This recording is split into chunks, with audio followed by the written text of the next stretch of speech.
Belum masuk, Bu. Oh iya, pokoknya kan Belum sebelumnya hadir. sebelumnya sudah ada yang Ya, kemarin mempersilahkan. yang Yasmin kalau nggak salah ada yang di... Iya, ada ya Teh ya.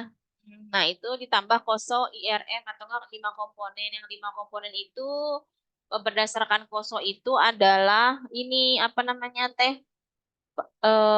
Lingkungan internal. Ya kan salah satunya kan. Nah, itu sampai pada informasi dan komunikasi dan pengendalian internal bukan pengendalian internal, pemantauan ya kalau nggak salah itu. Jadi ada 5 lingkungan internal, identifikasi risiko, penilaian risiko, informasi dan komunikasi, dan pemantauan itu komponen dari KOSO. Nah, jadi nanti teman-teman bisa menambahkan itu. Nah, kenapa? Karena itu nanti salah satunya yang bisa kita gunakan di dalam membuat audit planning atau audit plan, perencanaan audit. Jadi sebelum kita mulai audit, kita ada membuat audit plan. Gitu ya. Nah, juga nanti terkait dengan pengendalian internal ini, itu bisa kita jadikan dasar di dalam kita membuat kuesioner pengendalian internal, ya kan? Jadi pada saat proses melaksanakan audit, ya ada salah satu prosedur yang bisa kita tempuh, salah satunya adalah dengan kita membuat kuesioner pengendalian internal atau internal control questionnaire atau ICQ. ICQ itu internal control questionnaire. Jadi kuesioner tentang pengendalian internal. Ya enggak? Nah, kenapa mesti dibuat kuesioner pengendalian internal? Misalnya nih, ya, Kania dan teman-teman ditugaskan untuk audit di PTX misalnya. Nah, salah satu prosedur yang bisa dilakukan ya di dalam proses audit salah satunya adalah dengan mengirimkan kuesioner pengendalian internal yang nanti harus diisi oleh klien. Kayak break dulu ya Teh Kania ya dan teman-teman ya karena sedang ada nasyar. Kita break dulu nanti Ibu lanjut ya.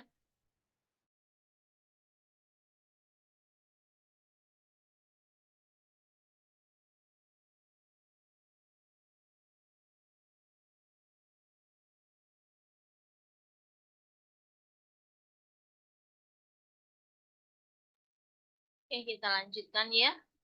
Tadi yang pertama adalah kita akan membuat perencanaan audit ya atau audit planning. Nah, audit planning ini salah satunya bisa menggunakan framework dari KOSO ya. KOSO, KOSO itu ada dua ya. KOSO, KOSO saja itu 5 komponen. KOSO IRM itu ada 7 komponen ya. Jadi teman-teman nanti bisa googling juga ya mengenai komponen dari KOSO dan KOSO IRM. KOSO IRM ini adalah KOSO Enterprise Risk Management.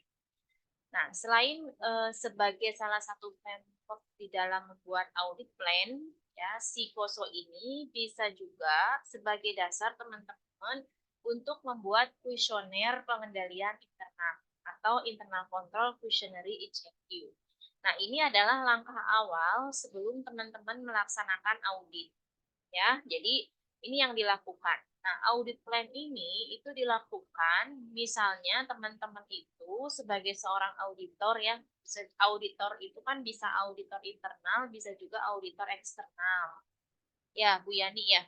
Kalau auditor internal berarti auditor atau pegawai yang bertugas sebagai seorang auditor, tetapi orang yang ada di internal perusahaan itu sendiri. Misalnya Bu Yani nih bekerja di PTX, ditugaskan sebagai seorang auditor, tapi auditor internal. Nah, berarti auditor internal ini adalah orang atau yang masih dalam lingkup manajemen perusahaan itu sendiri, tapi dia ditugaskan untuk melakukan audit. Audit ini ya bisa audit keuangannya, bisa audit operasionalnya, bisa audit tentang kepatuhan dan lain sebagainya sesuai dengan penugasan.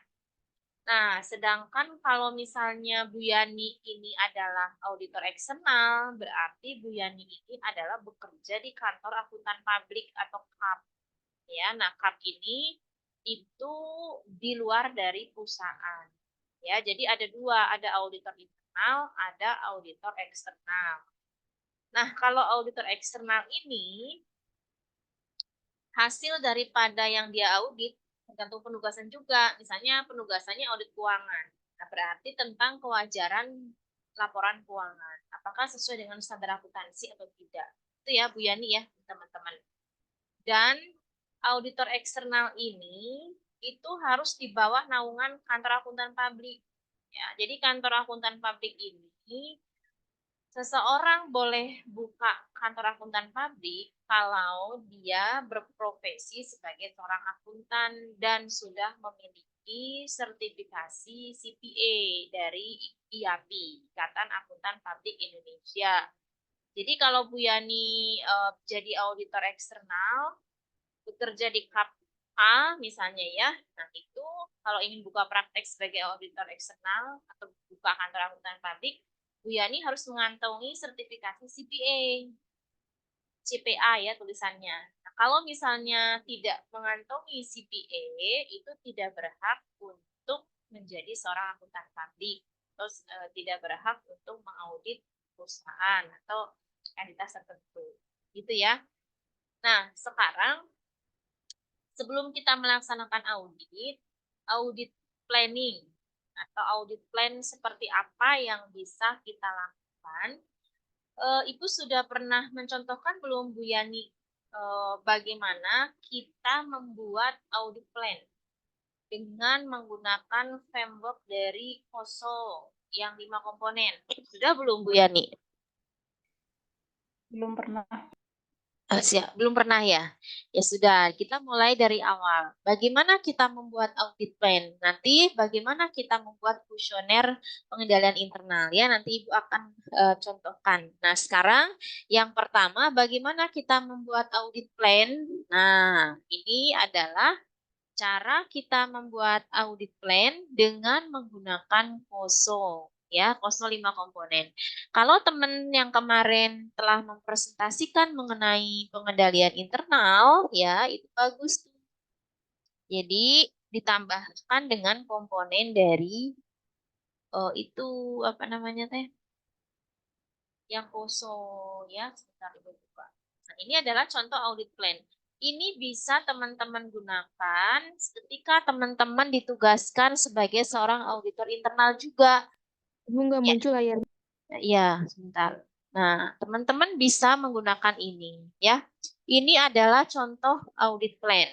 Ya, teman-teman nanti saya berikan ya untuk apa namanya Excel-nya. Nah, tolong diperhatikan ya. Ini sudah terlihat Bu Yani dan teman-teman. Ini Sudah, Bu. kalau ada yang bisa on kamera ya. Nah, silakan yang bisa on kamera, salah satu, dua, tiga ya. Nah, ini di sheet pertama ada manpower allocation. Terdengar suara Ibu? Masih terdengar? Bu, ada Bu. Ya. Nah, jadi di sheet pertama ada manpower allocation. Nah, ini ada total day per tahun. Total day years, berarti total hari dalam satu tahun. Ya. Bu Yani dan teman-teman Kania, ini adalah saya contohkan untuk tahun 2022. Ya, kan 2023 baru belum selesai nih ya Kania ya. Jadi di tahun 2022 ini itu ada 365 hari. Nanti teman-teman kalau ingin buat audit plan tahun 2023, boleh nanti disesuaikan hari yang ada di tahun 2023 ya. Nah, total hari ada 365 hari. Weekend, tanggal merah ya, Kania ya. Dalam tahun tersebut itu ada 52 hari. Yang warnanya merah dalam setahun ya. Annual leave, jatuh cuti adalah 12 hari. Ya, sakit atau izin 12 hari, training ya kalau di kantor kami ya, di kantor konsultan kami itu ada istilah training atau pelatihan. Jadi Kania dan teman-teman yang bekerja sebagai seorang auditor misalnya di konsultan A atau di perusahaan PTX, dia sudah mentargetkan training untuk pegawainya selama 1 tahun itu minimal 10 kali. Berarti dalam sebulan bisa sekali ya melaksanakan training atau pelatihan. Nah, kenapa kok wajib melaksanakan training? Nah, teman-teman kemarin kan ada di kode etik profesi ya, akuntan ya, bahwa kita harus meningkatkan kompetensi kita sebagai seorang auditor. Nah, salah satu cara kita meningkatkan kompetensi kita adalah dengan mengikuti training atau pelatihan. Dan di kantor kami wajib melaksanakan training itu adalah 10 kali dalam setahun. Kemudian libur nasional 30 hari, project consultant berarti 100 hari. Sehingga auditor per tahun efektif kerjanya adalah 149 hari. Ini dari mana angkanya? Ini sudah dirumuskan ya, 365 hari dikurangi 52, 12, dan seterusnya sampai 100. Itu hasilnya adalah 149 hari. Artinya Kania dan teman-teman ketika ditugaskan menjadi auditor itu efektif kerjanya setahun di tahun 2022 adalah 149 hari.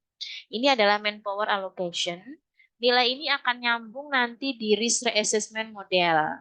Ya, ini ya. Nah, di sini ya di sheet yang 1, 2, 3, 4. Di sheet yang keempat. Nah, setelah kita membuat manpower allocation, kita akan membuat parameter risk assessment. Nah, di dalam membuat parameter risk assessment ini teman-teman bisa praktekkan ketika nanti menjadi seorang auditor internal maupun auditor eksternal ya. Nah, di sini ada yang namanya parameter menggunakan COSO IR, bukan COSO IRM ya. Kalau COSO IRM itu ada berapa komponen? Ada 8 komponen. Kalau ini ada 5 komponen. Jadi ini COSO saja.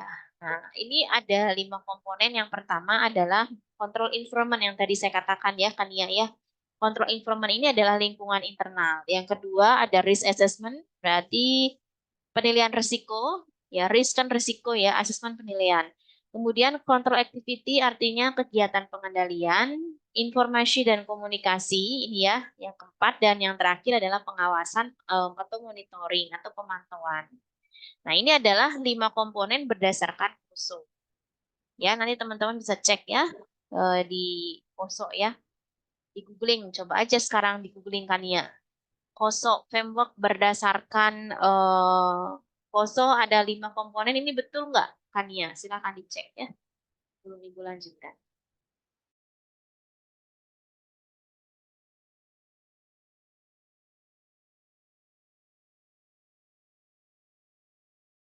Bentar, Bu.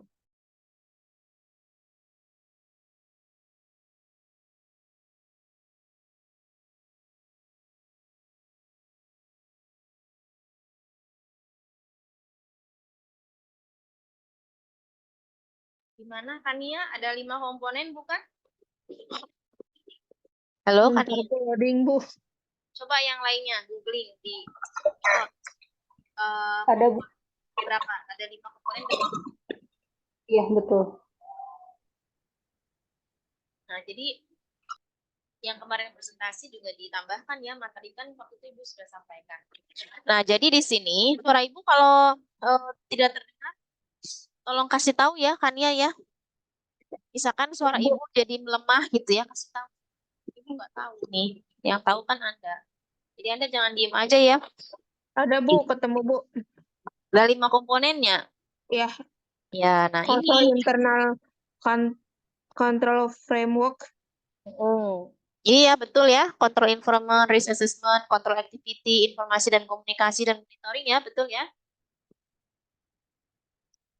Nah, jadi di sini misalnya ya si Kania dan teman-teman ya.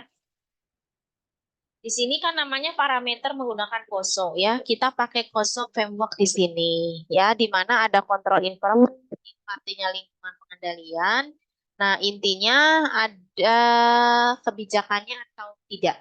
Tuh.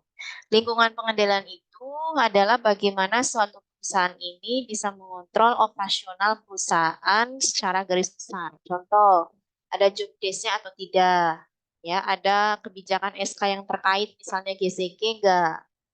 Ya, GCG itu corporate governance ya, tata kelola dari perusahaannya ada tidak. Kemudian ada background check-nya enggak. Ya, itu yang pertama. Kemudian yang kedua ada risk assessment. Risk assessment ini adalah risiko yang teridentifikasi atau ada risiko yang telah teridentifikasi tidak. Ya, risk assessment. Kemudian control activity, itu yang ketiga ya. Nah, control activity ini adalah kontrol aktivitas yang dilakukan untuk mencegah risiko. Itu yang ketiga. Nah, kemudian yang keempat informasi dan komunikasi. Ini bagaimana kontrol ini dikomunikasikan ya ke seluruh usaha kita atau divisi kita atau perusahaan kita itu sudah benar atau belum. Itu bisa dipahami Kania dan teman-teman? Ya, Bu. Nah, yang terakhir adalah monitoring. Ya, monitoring ini adalah kegiatan review performance, review kinerja, ya, review activity dan seterusnya. Nah, semuanya ini harus dimiliki di operasional, financial reporting and compliance.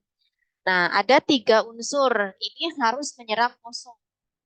Ya, jadi ini cascading ya, Tania dan teman-teman dari perusahaan ke cabang, ya dari perusahaan ke cabang, ke departemen, bahkan ke personil, kita buat annual audit plan menggunakan framework COSO framework ini. Ya, yang pertama, kita coba lihat di sini ada size parameter relation the size of the exposure of risk. Ya, ini yang pertama. Kita coba lihat dari manajemen operating style-nya. Ada tipikal leader, tahu nggak leader? Tipikal pimpinan ya, kita yang konservatif, ini pilihannya. Ada tipe seorang pimpinan yang konservatif, ya, netral, atau risk lover. Risk lover ini cinta risiko. Jadi ada seorang pimpinan yang mencintai risiko gitu ya. Atau artinya cowboy ya. Semakin dia cinta risiko, semakin bahaya. Ya nggak kan ya? Misalnya Kania jadi seorang leader atau jadi seorang pimpinan. Ketika Kania semakin menyukai dengan resiko, itu bagus nggak? Kira-kira masa suka resiko sih Kania? Enggak, Bu. Nah, berarti kan semakin bahaya ya kalau ada tipikal leader seperti itu. Nah, dalam tanda kutip tentunya ya. Nah, ini datanya dari mana? Pertanyaannya. Oh, ibu tahu ada tipe leader sifatnya konservatif, ada juga yang netral, ada juga yang risk taker. Nah, itu yang dapat adalah dari Kania sendiri sebagai seorang internal audit atau sebagai seorang auditor eksternal. Nah, jadi sebelumnya kita sudah melaksanakan observasi terlebih dahulu. Kira-kira di cabang ini leadernya tipenya seperti apa? Apakah seperti sifatnya konservatif, netral, atau dia cinta risiko? Iya kan? Misalnya Hania sudah anjang sana nih di perusahaan yang dia akan audit, ya pasti kan sudah ya melaksanakan observasi di awal. Oh, tipe tipe pimpinan ini saya bisa mengetahui dari mana? Kan kita bisa melakukan wawancara dengan bawahannya. Iya nggak, Hania? Kan nggak mungkin kita Ya, bisa Bu. bertanya karakter Bu Yani itu, Bu Yani, karakter Bu Yani seperti apa sih? Kan nggak mungkin kita nanya ke Bu Yani, ya nggak?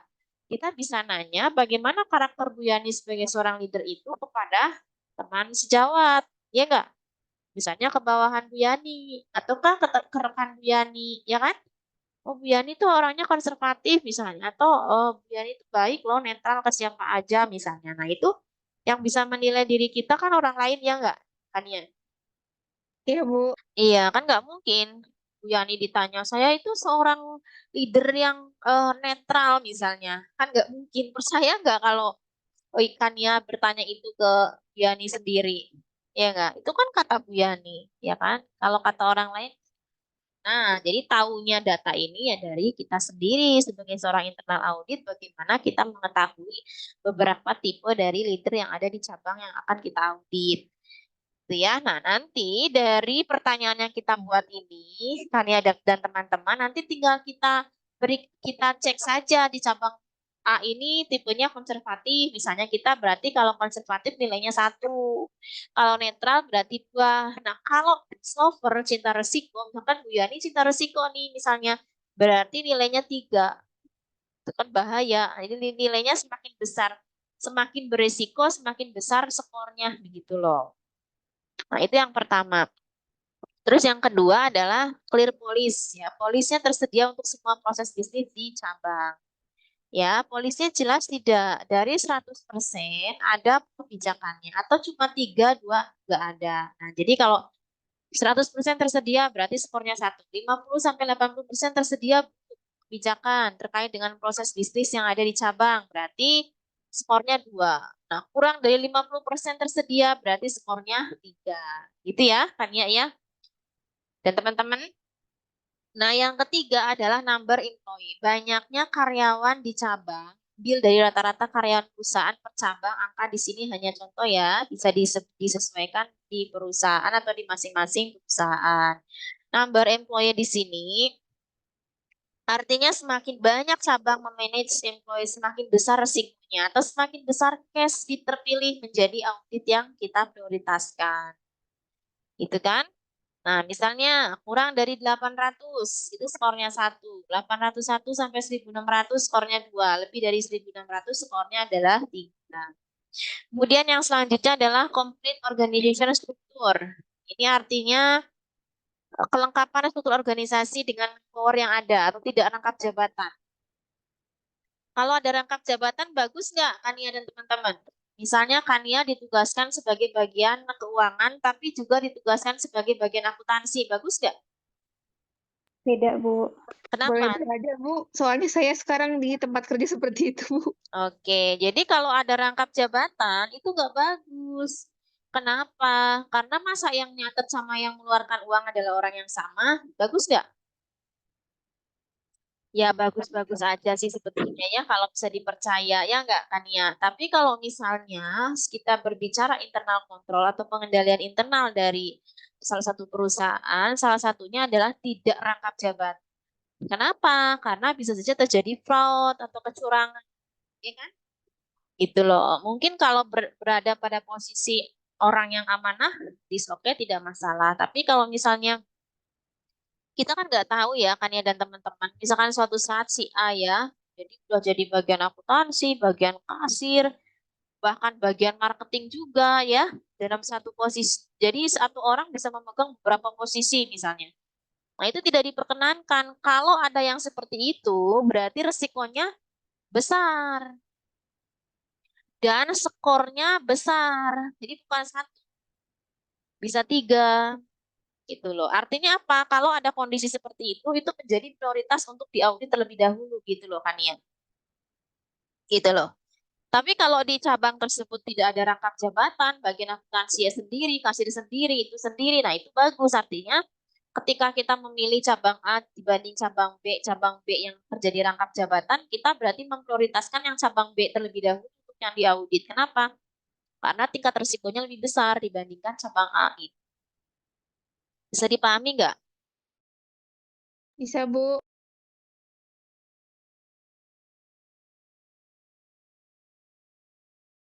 Ya, kendala masalah rangkap jabatan kan alasannya banyak ya. Kadang-kadang ada perusahaan yang berbicara begini, Bu, perusahaan saya masih kecil loh, gitu ya. Kalau saya harus menggaji orang untuk apa namanya bekerja bagian akuntansi sendiri, bagian kasir sendiri, bagian apa sendiri, ya mungkin berarti biaya gaji yang saya harus keluarkan mungkin lebih besar, Bu. Karena banyak jabatan, banyak SDM, sedangkan perusahaan saya masih kecil ya, dilihat lah ya. Kalau perusahaannya masih perorangan ya bisa saja silakan ya.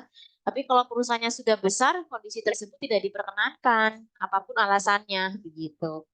Ya, nah kalau perorangan ya, ownernya sendiri mau megang uang, nyatet sendiri, nggak masalah, gitu kan. Jadi kontrol dipegang oleh founder atau oleh owner itu sendiri, gitu loh.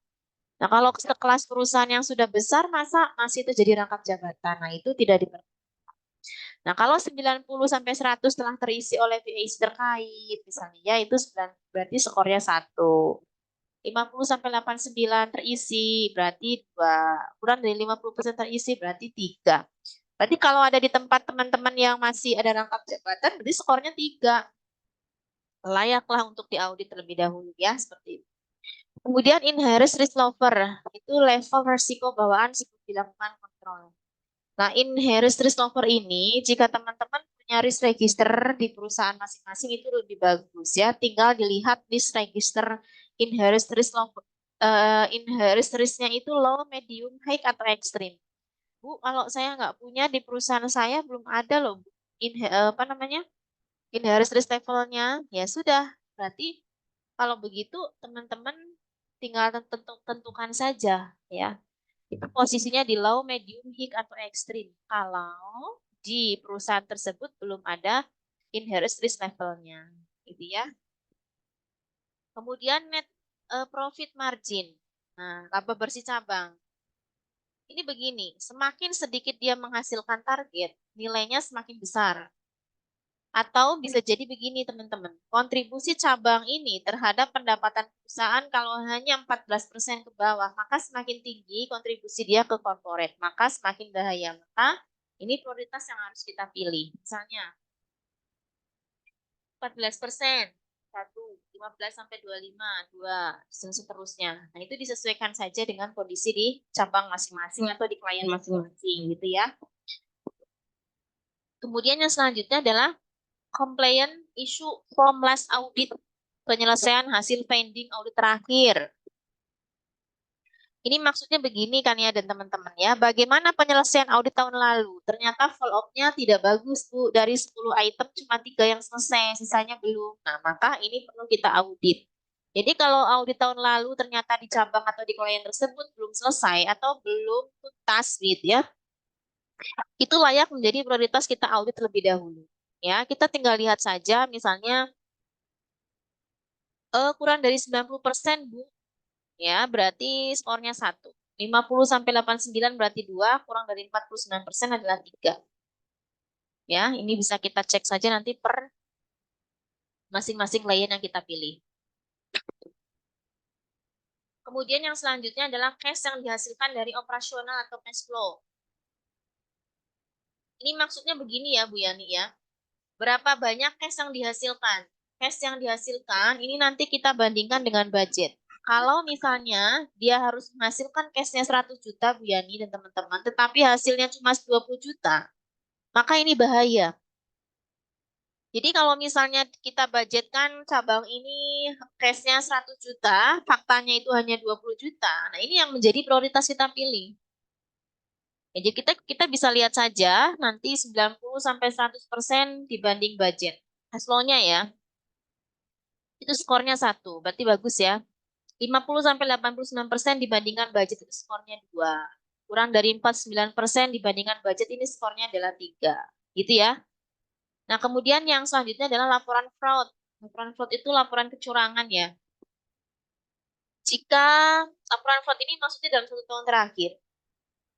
Jadi kalau dalam 1 tahun terakhir ternyata Kania ketika akan melaksanakan audit ada nih Bu laporan fraud 1 tahun terakhir itu ada. Berarti kan nggak bagus kan? Kalau ada kan berarti kan nggak bagus. Bisa jadi karena internal kontrolnya kurang bagus atau bisa jadi karena ada celah untuk melakukan kecurangan tadi. Sehingga skornya adalah 2. Nah, kalau misalnya ternyata di klien tersebut atau di cabang tersebut, Bu Yani minta, tolong dong minta ada nggak sih laporan fraud 1 tahun terakhir misalnya. Kalau tidak ada, ya bagus. Berarti skornya 1. Gitu. Semakin bahaya, semakin beresiko, skornya semakin besar. Dan skor yang semakin besar itu yang menjadi salah satu prioritas kita untuk memilih cabang atau klien tersebut untuk dipilih terlebih dahulu untuk diaudit. Kenapa sih Bu? Gitu ya. Karena begini, misalkan Bu Yani bekerja di PTX, dia memiliki cabang ada 100 misalnya. Auditornya kan hanya ada 3 Bu. Kan nggak mungkin dalam satu waktu saya melaksanakan audit 100 perusahaan. Dan nggak akan cukup waktu dan nggak akan cukup SDM. Sehingga perlu dibuatlah audit plan. Nah, caranya bagaimana memprioritaskan dari sekian ratus cabang? Nah, caranya dengan membuat audit plan dengan framework dari KOSO ini, ya. Nah, yang selanjutnya adalah waktu audit dalam 3 tahun terakhir. Misalnya, waktu audit setiap tahun diaudit skornya 1. Jadi di cabang itu setiap tahun selalu diaudit loh Bu, internal auditnya udah selalu diaudit atau mungkin diaudit eksternal ya, atau minimal diaudit oleh internal lah. Kalau setiap tahun diaudit bagus ya. Kalau tidak pernah diaudit dalam waktu 1 tahun, berarti skornya 2. Tidak pernah diaudit dalam waktu 2 tahun ke atas, berarti tinggal disesuaikan saja. Kemudian IT system yang digunakan di cabang, not kompleks, kurang dari 50% masih manual. Jadi di cabang itu 50% masih manual Bu. 1 ya, medium kompleks 51-89% proses dilakukan by IT, berarti udah bagus. Very kompleks, lebih dari 90% proses dilakukan IT. Ya. Review monitoring, pelaksanaan review kinerja di cabang. Itu 1, 2, 3. Weekly, monthly, and not identified ya. Tinggal disesuaikan saja. Di posisi 1, 2, atau 3. Dan ini adalah beberapa yang bisa kita pakai. Nah, ini saya pakai geografis ya teman-teman. Ya. lihat tabel, di sini Bapak Ibu sudah dipisah-pisah dari manajemen dan operating style dan seterusnya. Masing-masing punya skor tentunya, ya.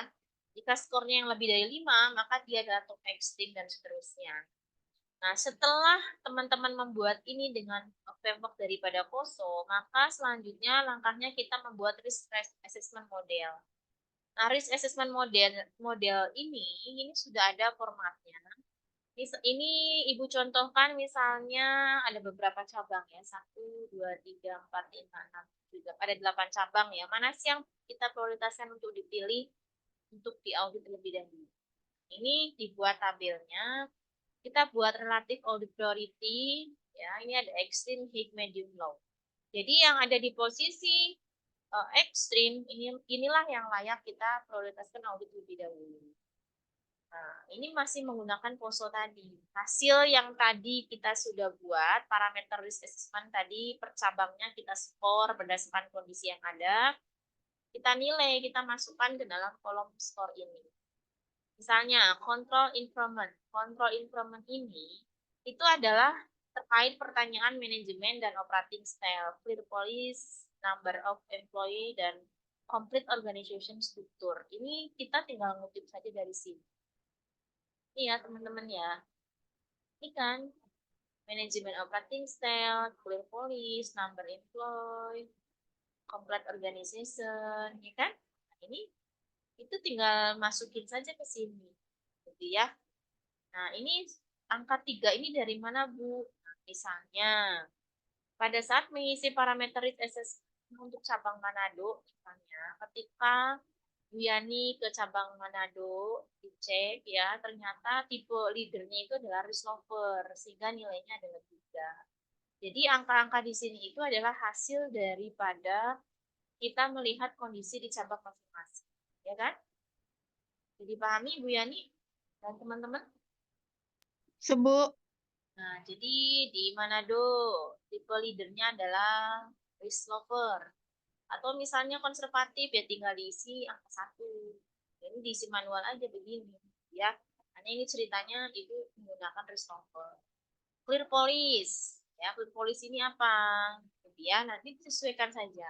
Jadi hasil daripada parameter risk assessment yang tadi teman-teman sudah buat, hasilnya per cabang itu dimasukkan ke dalam kolom ini. Risk assessment itu adalah terdiri dari interest level, net profit margin, outstanding issue for last audit. Ini adalah masuk dalam komponen POSO risk assessment. Control activity, cash flow, laporan fraud, and last audit. Ini masuk control activity. Ya, jadi ini paham ya? Nah, ini pertanyaan ini skornya 3, 3, 3, 3, 3. Nah, 12 ini dari mana, Bu? 3 dikali 4, kan 12 ya. Ini rumusan dari jawaban skor A, B, C, D. 12 ya, ini juga sama. 11 itu dari 4 tambah 4, 8. 8 tambah 3 kan 11 ya. Ini teman-teman bisa cek saja. Kemudian control activity, cash flow, laporan audit, last audit. 6 ya, 2 tambah 2 tambah 2, 6. Informasi komunikasi itu adalah terkait dengan IT system. Ternyata di Manado jawabannya 2. Ini totalnya 2, karena yang masuk informasi dan komunikasi itu hanya pertanyaan tentang IT system saja. Kemudian yang terakhir adalah monitoring. Monitoring itu adalah tentang pertanyaan yang terakhir review tadi. Yang pertanyaan terakhir itu loh, yang weekly sampai dengan identity ya ini. Nah, ini adalah pertanyaan tentang monitoring, kegiatan review, ya kan? Nah, baru overall score and total score, ini adalah total dari semua yang ada. Jadi, teman-teman, ini 2 ditambah 2 ditambah 6, seterusnya, itu ditotalkan hasilnya adalah 33. Nah, 33 ini kita nilai sebagai audit priority. Ini dapatnya dari mana? Karena kita sudah menetapkan di bawah tadi. Ya, kalau masuk dalam kelompok ekstrim, itu adalah yang skornya lebih dari 25. Nah, ini kan totalnya yang cabang Manado kan skornya adalah 33. Nah, 33 ini berarti lebih dari 25. Berarti dia masuk kategori ekstrim. Dia ini sudah otomatis ya kan ya, bisa dipahami. Insya Allah, Bu. Nah, kemudian 30 kok masuk. Hey, ini kan sudah ada relatif Hack itu adalah 20 sampai 25 ya. 20 sampai 25. Sebentar ya, ini 20 sampai 25 harusnya 30 ya. 20 lebih dari 25. Oh ini ya, berarti ini harusnya 20.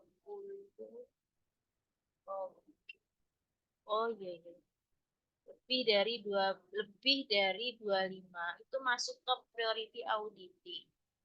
Nah, berarti di sini lebih dari 25 itu total offer score-nya adalah yang ini ya, 33 ya, ekstrim. Oh, ini saya skornya berarti masuk 30 ya. Itu masuk kelompok high, berarti yang tadinya ya tinggal diedit saja ya haknya ya. Nah, berarti ini masuk high. Ya. Kemudian yang 29 juga masih masuk high, ini high, ini high. 14 berarti dia masuk low. Nah, berarti yang kita prioritaskan untuk diaudit itu adalah yang ekstrim, berarti yang Sabang Manado. Ya, kemudian fail words die per orangnya itu 15 itu dari mana? 15 ini kita sudah tetapkan ya Tanya ya. Ya, jadi ini fail word-nya 15 hari di cabang, days auditnya adalah 10 hari. Ini kita tetapkan sendiri. Ya, jadi kita akan mengaudit per hari per orang itu 15. Days auditnya adalah 10. Orangnya berapa? Jika kategori ekstrim minimal 4 orang. Ya, manpower need-nya adalah 4. Ini maksudnya 4 orang. Total hari kerjanya adalah 20. Manpower day-nya adalah 100.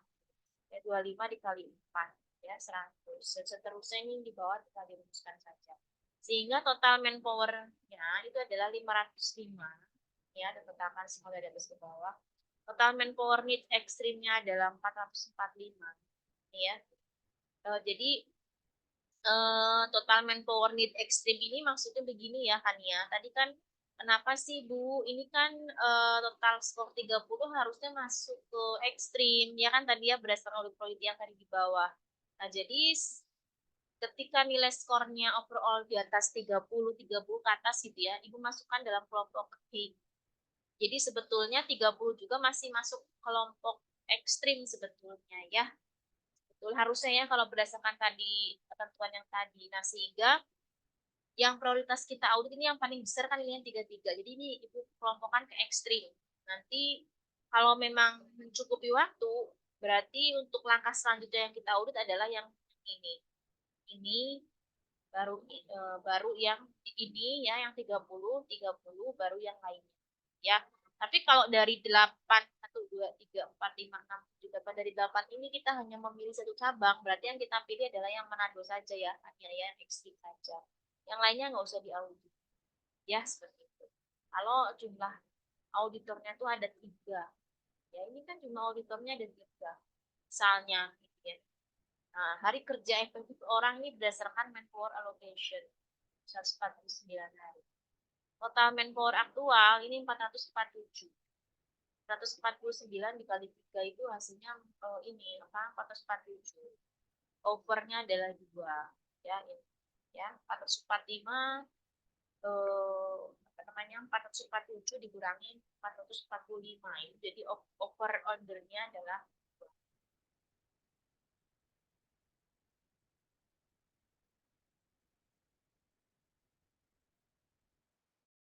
Itu ya teman-teman ya. Nah, jadi begitu ceritanya ya. Nah, ini adalah kita membuat apa namanya tadi annual audit plan. Gitu ya. Nah, ini ada pertanyaan nggak kira-kira untuk membuat annual audit plan ini? Nanti ini saya berikan Excel-nya ya supaya teman-teman bisa mencoba. Silakan ada pertanyaan. Nah, hari ini kita sampai oh ya, karena kita tadi buat jam 3 sampai jam 4. Silakan ada yang mau ditanyakan nggak cara membuat annual audit plan? Belum, Bu. Paling nanti dicoba dulu. Oke, jadi Bu, kalau Bu, boleh minta recordnya yang hari ini nggak, Bu? Buat nanti kalau mau nyobain review lagi. ya boleh boleh nanti diberikan ya, ini nanti Ibu share. Silakan ya, ini nanti saya share record dan Excel-nya yang membuat annual audit plan. Teman-teman untuk tugasnya silakan membuat annual audit plan di tahun 2023. Jadi nanti manpower allocation-nya gunakan data-data di tahun 2023 ya, Kania ya.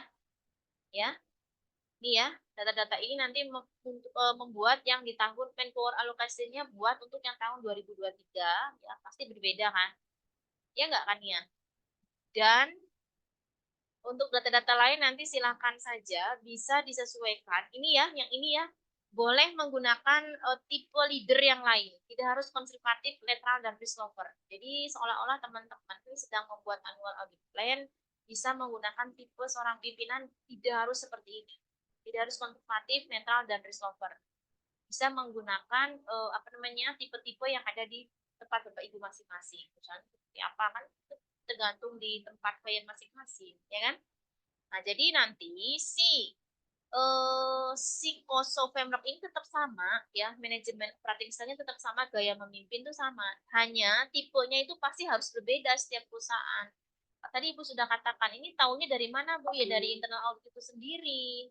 Ya, ketika melaksanakan observasi di perusahaannya masing-masing. Ya enggak kan ya? Nah, jadi untuk tugas ini harusnya tidak sama dengan yang Ibu contohkan. Ini bisa menggunakan tipe seorang gaya pemimpinan di tempat Bapak Ibu masing-masing atau di tempat teman-teman masing-masing. Ya, bisa dipahami ya. Hanya poin-poin ini masih menggunakan POSO. Itu bisa dipahami? Nah, nanti teman-teman si tugasnya nanti bisa dikirimkan ya. Aku ingin lihat teman-teman bisa nggak membuat annual audit plan. Sama yang seperti Ibu contohkan, ya kalau bisa nanti misalnya jumlah auditornya jangan 3 ya, diasumsikan oleh teman-teman. Misalnya sama Bu Yani saya asumsikan di kantor kami, di kantor Bu Yani itu auditornya hanya ada 4 atau bahkan ada 1 Bu.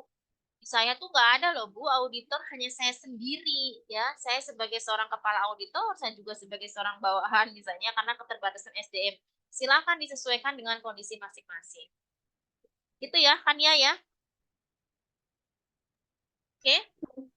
Oh, Bu, jadi ini teh dibikin audit plan-nya untuk sampelnya ngambil di tempat kerja masing-masing gitu atau Ya, gimana, Bu? betul. Atau kalau misalkan yang tidak ada di tempat kerja masing-masing, bolehlah diasumsikan dengan model di tempat atau model lain menurut teman-teman ya. Karena seperti gaya kepemimpinan di setiap perusahaan pasti berbeda. Gak harus konservatif, netral, dan risk lover. Gak harus seperti ini. Ya, teman-teman bisa menetapkan tipe pemimpin tuh di tempat masing-masing itu seperti apa. Misalnya tipe pemimpin di tempat saya tuh nggak konservatif loh Bu, apa misalnya, silakan bisa diekspos sesuai dengan kondisi di masing-masing gitu ya, dan tidak perlu menyebutkan nama perusahaannya ya, soalnya kan bisi privasi ya kan ya seperti itu. Oke. Baik, Bu. Dan yang pasti nanti hasilnya akan berbeda. Misalnya di tempat si PTX ini dia tidak pernah diaudit, terus tadi kayaknya ada rangkap jabatan, di saya juga ada, misalnya ya si Kania tadi itu siapapun itu. Nanti tinggal disesuaikan aja dengan asumsi di tempat masing-masing atau asumsi menurut teman-teman yang misalnya tidak bekerja. Ya, silakan saja. Oke, itu saja pertemuan hari ini. Silakan untuk on kamera terlebih dahulu untuk Ibu dokumentasikan. Sudah nih yang sudah on kamera ada Putri Latifa, Aulia Dewi Oktaviani, Kania silahkan, Brise Diah, Marcelina, Nende Nur Latifa, Mart, Yani Suryani, Putri Aprilia, dan Yasmin Siti Hevira. Yuk, silahkan. Waalaikumsalam warahmatullahi wabarakatuh. Si Bu.